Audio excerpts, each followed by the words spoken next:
तुमच्या जीवनातली सगळी भांडणं निघून जातील तापकीर. हो, एक मंत्र सांगतो, तेवढ्याच मंत्राचा वापर करायचा. कुणी एखादा तुमच्यासाठी तुमचं नातेवाईक बोलत नसेल, भावासाठी भांडण असेल, पाहुण्या रावळ्यासाठी भांडण असेल, एखाद्या वारकऱ्याशी भांडण असेल, जीवनात एक गोष्ट करायची. काय करायची? ज्याच्याबरोबर आपलं पटत नाही. ऐकताय का तुम्ही? मी का सांगायला लागलो ते पण तुम्हाला सांगायचंय. गायीना हरणीशी मुखीना, त्याच्या नामात किती ताकद आहे, त्याच्या भजनात किती ताकद आहे. ज्याच्याशी आपलं पटत नाही, अगदी बहिणीचं नाही पटू द्या. अगदी हे गुंठ्याला लय बाजार आला ना, त्याला परत बाजार आल्यामुळे आता काही काही बोलायचं बंद झालं. थोडा वादविवाद झाला, थोडं माझं तुझं झालं, काही असू द्या, कोणताही दंड असू द्या, तो मिटण्याचा आज आषाढी एकादशीच्या दिवशीचा मंत्र घेऊन जायचा. नाही भांडण 2 महिन्यात मिटलं, मला फोन करा, 100% तुम्हाला दुसरा मंत्र सांगतो. पण आता एक तर घेऊन जा पहिला.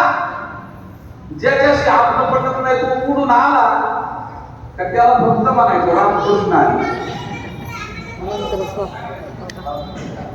मोठा भाऊ असेल तर दादा रामकृष्ण हरी. यांनी नाही रामकृष्ण हरी नाही म्हणू द्या, फक्त तुम्ही काय म्हणायचं रामकृष्ण हरी.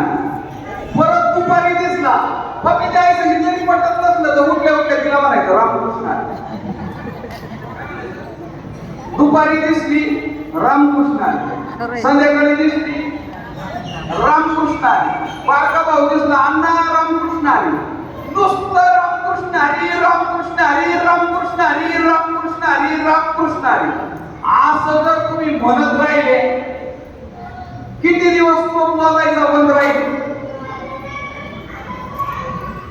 1 दिवस, 2 दिवस, 8 दिवस, 15 दिवस, महिना, 1.5 महिना. 1.5 महिन्याने ते मान शर्मीने खाली घालून तुम्हाला म्हणून रामकृष्ण हरी.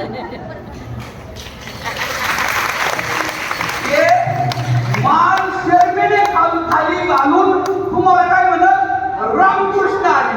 बरं, ज्याच्या बरोबर वाद होता, ज्याच्या बरोबर बोलत नव्हतो, तो आपल्याला रामकृष्ण हरी म्हणल्यावर भांडण राहिलं का संपलं? आता जर तोच आपल्याला रामकृष्ण हरी म्हणायला लागलाय तर भांडण राहिलंय का? भांडण राहिलं नाही, पण आपण नाही थोडीशी. आपण एक पाऊल माग घेऊन बारीक बापाचा होऊन रामकृष्ण हरी म्हणलो पाहिजे ना, ते महत्वाचं आहे. सुरुवात करायची ती कोणाकडून आहे?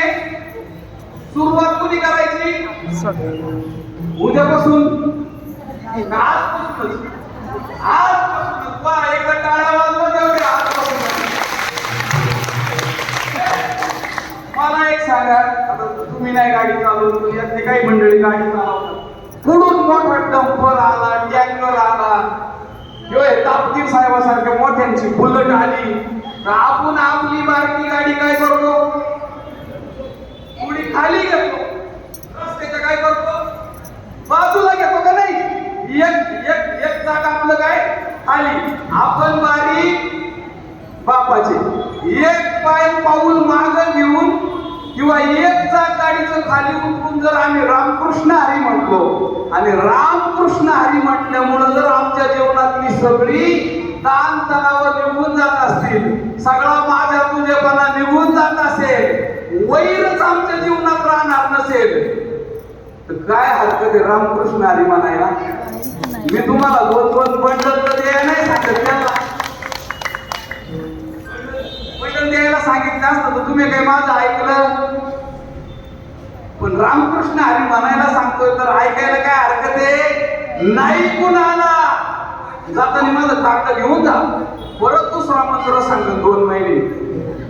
पहिला हात आणा, हा एक तर अंमलात आणा, हा अंमलात आणला की गायीना हरणीशी मुखीना, आणि हे हरणीशी दररोज रामकृष्ण हरी, दररोज. अहो, जे ज्ञानोबारायाला शिवून देत नव्हते, ज्ञानोबारायाला बाबा शिवून देत नव्हते, ते शिवण्यासाठी कीर्तन चालू असताना सुद्धा रागा लावून आता हे मी आहेत. हेच आळंदीकर, हीच मंडळी ज्ञानोबरायाला शिवून देत नव्हते. अरे पाहिलं तरी म्हणायचे संन्याशाची काठी विटा झाला, इंद्रायणीचं स्नान करावं लागेल.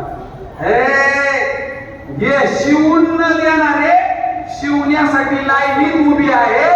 ही ताकद जर कशाची असेल तर माझ्या माऊली ज्ञानोबरायाच्या मुखात